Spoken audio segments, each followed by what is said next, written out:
Il faut que tu maîtrises ce genre de questions pour le TOEIC. After the lights went out, they are finding, found, have found, had found the emergency exit. Donc là déjà la phrase qu'elle veut dire c'est que après que les lumières se soient éteintes, went out c'est du past simple donc en gros c'est dans le passé, ils blablabla mais une variante de trouver les sorties de secours. Donc on est d'accord que lights went out ça se passe avant le fait qu'ils trouvent les sorties de secours, tu vois, parce qu'on dit après que les lumières se soient éteintes, ils ont trouvé les sorties de secours. Donc là, en l'occurrence, on ne peut pas utiliser du past perfect parce que le past perfect, donc had, found, qui est du past perfect, c'est en gros quand quelque chose se passe avant un ancrage dans le passé, tu vois. En gros, il faudrait que ça là, they, blablabla, de emergency exit, ça se passe avant que the lights went out. Alors que ici, en l'occurrence, on dit after. Donc, en gros, celui-là, ça va pas. Ensuite, have found, c'est du present perfect. Donc là, en gros, ce serait la même chose que le past perfect. Mais en gros, l'ancrage ne serait pas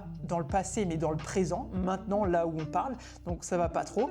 Are finding, c'est du présent continu. Donc, une action en cours maintenant. Ici, en l'occurrence, c'est pas vraiment une action en cours maintenant parce qu'on a vraiment cet ancrage dans le passé.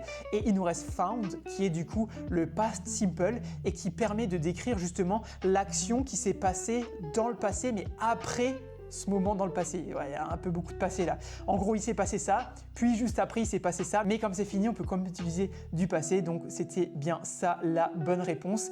Donc voilà, si jamais tu veux le cours sur tous ces sujets-là, mets en commentaire, je veux le cours et moi je t'envoie ça, c'est 100% gratuit. Et puis, si jamais tu passes au TOEIC bientôt, n'hésite pas à aller sur la plateforme là. C'est une plateforme d'entraînement spécialement dédiée à l'entraînement pour le TOEIC. Donc, pour y accéder, tu tapes www.top-students.com dans ton navigateur ou Top Students TOEIC sur Google. Tu verras, ce sera un des premiers résultats. Donc, va voir si ça t'intéresse. Et dans tous les cas, abonne-toi si tu passes au TOEIC bientôt parce qu'on fait des vidéos comme ça tous les jours. Et moi, je te dis à demain pour une nouvelle vidéo comme ça d'entraînement pour le TOEIC. Allez, ciao!